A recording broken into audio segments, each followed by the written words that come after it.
Okay, guys, in this video, we're going to talk about why it is better to. Okay, guys, in this video, we're going to talk about outside back versus outside wing. What are recruiters actually looking for? Okay, before we dive in, I'm rocking one of the groups I work with, Coaches on Mission. If you guys haven't ever checked them out, go check them out.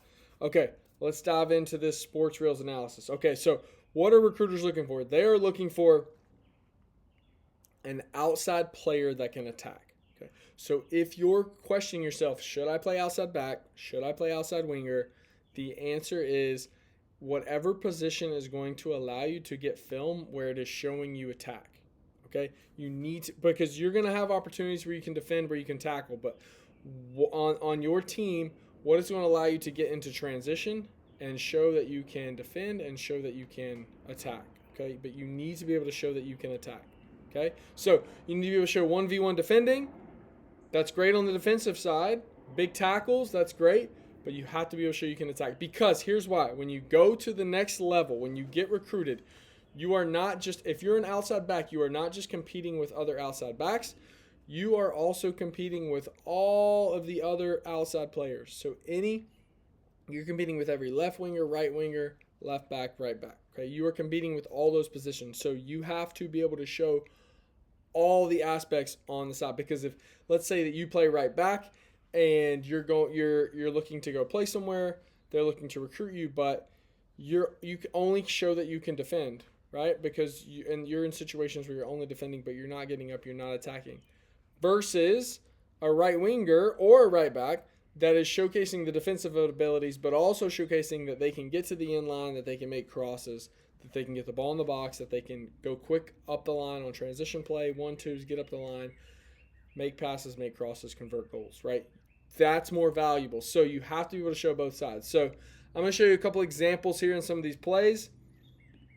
So I just want to show you this outside player, for example. Now he plays some other positions. You can see here he's actually playing the winger, but what do we do when we start off on this? We start off with him taking a player 1v1, attacking, and scoring. We also show him playing his left foot. That's huge, right? On the outside, being able to be dynamic with the left foot. Again here, getting forward, converting a goal. Okay, this one, it's a header in the box, and this is kind of where I start to get a little iffy on, okay, we need to not show that. We need to keep showing more plays on the outside of him being dynamic out there. Again, so this position, where did he start? Left back instead of left wing, but he makes the overlap. Very dangerous cross. Again, we're showing attack first.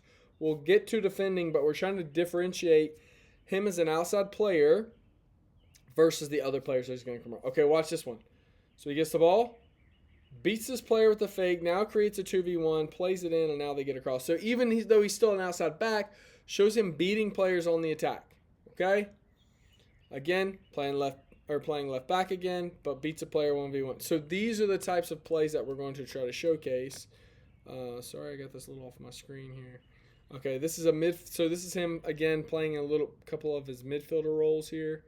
I want to see when we get to, so we've got a couple more plays. So we don't even actually get to defense until we get into highlight 10 here. Okay.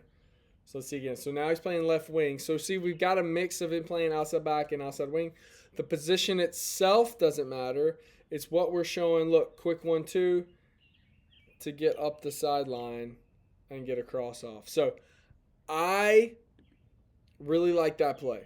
So I'm going to take a note here on my whiteboard. Highlight number 8. I like that play. It's a 1-2 to get up the sideline. I think that's a little bit cleaner maybe than some of the other plays we have. Again, there he goes, beating a player 1v1, and then gets the ball to a teammate. Okay, so all these. Now, you can see the next 3 plays, now we start to hit defensive plays, right? Boom, wins it 1v1, plays it up to a teammate. So now we start to get into some of those defense. But again, every other player is going to have these same defensive 1v1 capabilities if they're any good. So we are trying to differentiate it early and show what we can do on the attack. Just want to repeat that again. Now, we've got a few different plays in here. I really want to look at, I think it's highlight 14 that we're going to look at. Stay tuned, stay tuned. So we've got a good defensive play there. Okay. Just want to I want to really tune into this and I really want you guys to understand this as an outside player, okay? So this one, he gets the ball, makes a long pass. That's great, okay? Didn't have any pressure on him.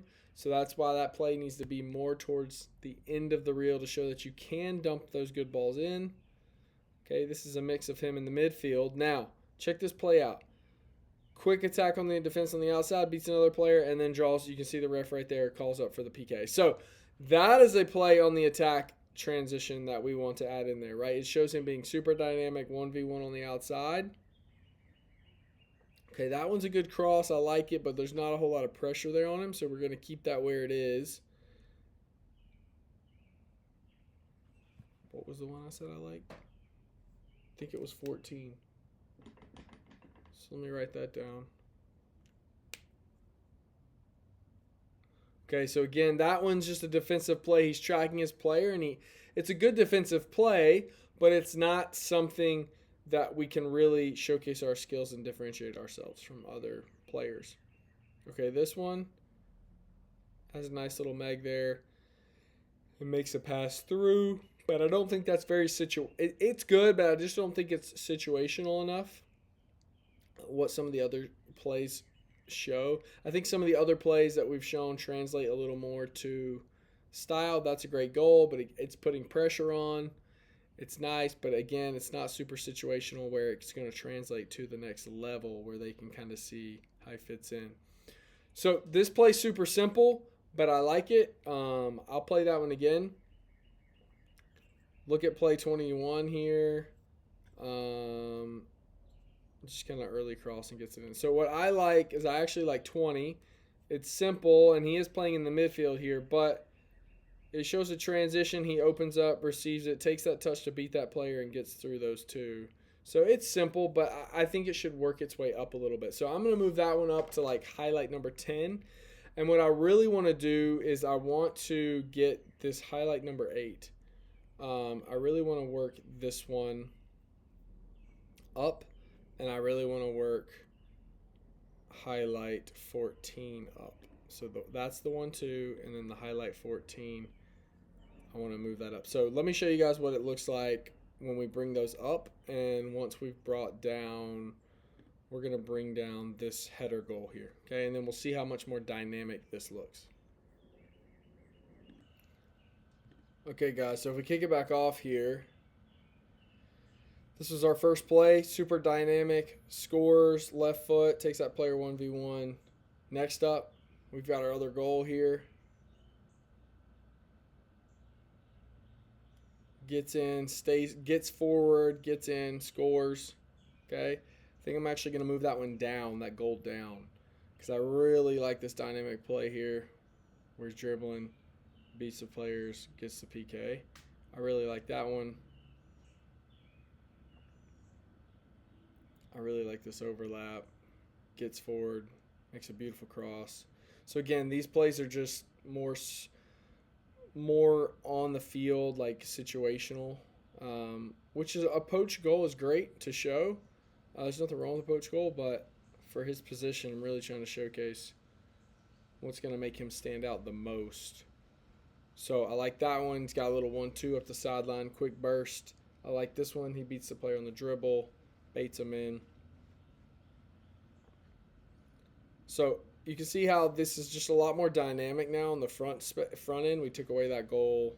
Everything's just a lot more dynamic on the front. And then we get into some 1v1 stuff here. So you can see really trying to showcase him getting up the field and attacking. And that's the big thing you're trying to differentiate yourself from. Unless you just don't have that, obviously you can't show that. But if you guys work hard, you can get this type of style captured on film. It's really, really valuable to showcase. So the only other thing I'm going to do is a couple of these I'm going to shorten them up. You guys don't need to watch through this again to show it, but I just want to show you there's a couple of these. These are okay, like he's moving there. This is probably the main one. This one we're going to shorten up because he's kind of he is in kind of a positioning space, but I think we're just going to shorten that up a little bit on the front end. And with that, this reel will be in a really good place, showcasing left wing, left back Cam in getting forward, getting on the attack, and being dangerous. If you guys want to build something like this, go into Sports Reels, start up an account. You can connect any of your film from any of the platforms, the big ones, Huddle, Huddle Trace, VO, all the things you can connect your film in. And then you can easily have AI kind of tag all your highlights from your game. And then you can pick out the ones that are best, throw it into your highlight reel. Or you guys can hire our team. We can go in there and build it all out for you, all done, ready to send out and ship out to all of your contacts. And we can work through strategy with you to get that all going. Okay? Best of luck in recruiting, guys. Keep up the hard work, and see you in the next one.